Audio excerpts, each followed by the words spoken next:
2시간차 TV 오늘 영상은 4급 교과서 한자어 17번째 시간으로 4개 단어를 보도록 하겠습니다. 먼저 과점이라는 단어를 보겠습니다. 과점은 적을 과, 점칠 점으로 어떤 상품의 대부분을 소수의 기업이 차지하는 일을 말합니다. 적을 과를 보겠습니다. 적을 과는 진면과 머리혈, 나눌 분이 합해진 글자입니다. 집안에 사람이 있는 모습인데 나눌 분은 배우자와 분리된 사람임을 나타내고 있습니다. 그래서 과부나 홀어머니를 뜻하는 글자로 과부, 약하다, 적다 등의 뜻입니다.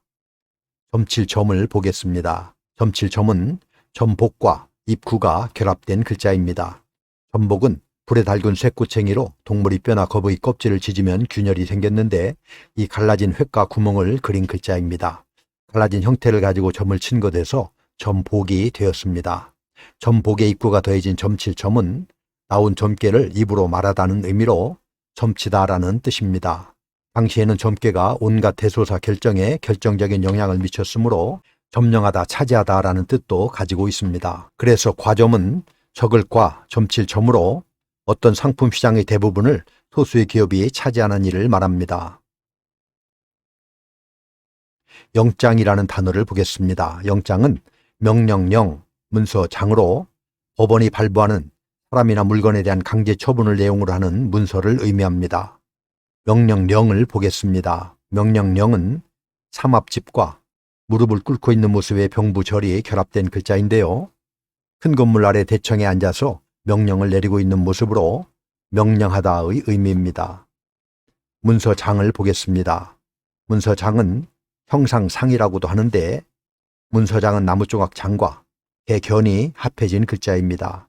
글자 그대로 해석을 하면 나무조각에 제사에 바치던 제수품에 대해서 기록한 문서를 의미합니다. 문서, 편지 등의 뜻입니다. 나무조각에 개의 형상을 새겼다고 해석을 하면 형상상이 되고 모양, 형상, 용모 등의 뜻입니다. 이때는 상으로 읽습니다. 그래서 영장은 명령령, 문서장으로 법원이 발부하는 사람이나 물건에 대한 강제 처분을 내용으로 하는 문서를 의미합니다.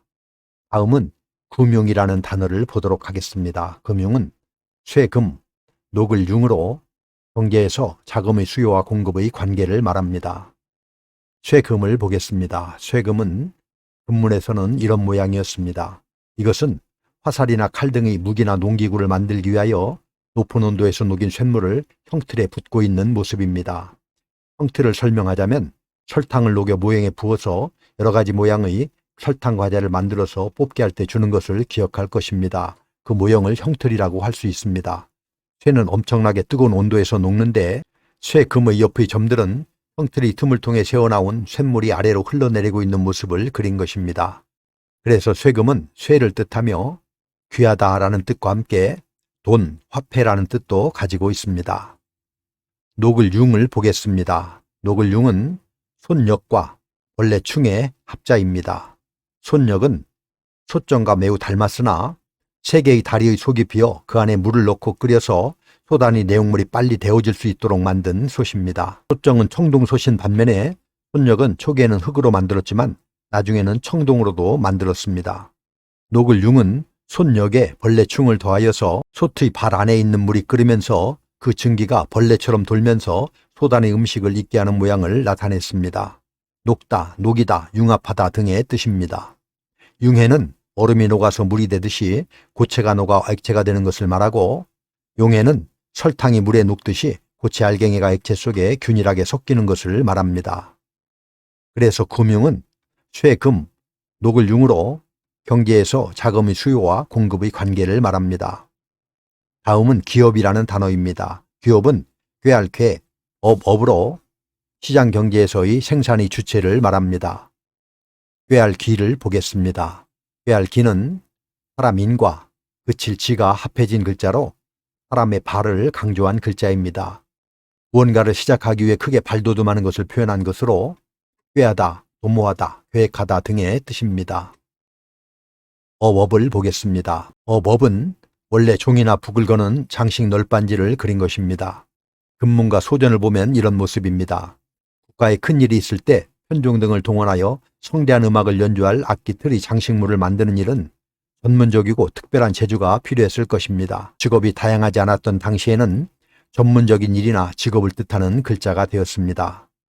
자업자득은 자기가 저지른 일의 과보를 스스로 받게 되는 것을 말하며, 덕업상권은 향악의 네 강목 중 하나로 좋은 행실은 서로 권장하라는 뜻입니다. 그래서 기업은 꾀알기, 업으로 시장경제에서의 생산의 주체를 말합니다. 이렇게 해서 4급 교과산자 17번째 시간으로 4개 단어를 알아보았습니다. 다시 한번 정리해보면, 과점은 적을 과, 점칠 점으로 어떤 상품 시장의 대부분을 소수의 기업이 차지하는 일을 말합니다. 영장은 명령령, 문서장으로 법원이 발부하는 사람이나 물건에 대한 강제 처분을 내용을 하는 문서를 의미합니다. 금융은 쇠금, 녹을 융으로 경제에서 자금의 수요와 공급의 관계를 말합니다. 기업은 꾀알기, 업으로 시장경제에서의 생산의 주체를 말합니다. 그럼 우리 같이 한번 써보도록 하겠습니다. 다음 시간에도 계속해서 4급 교과산자어를 보도록 하겠습니다. 감사합니다.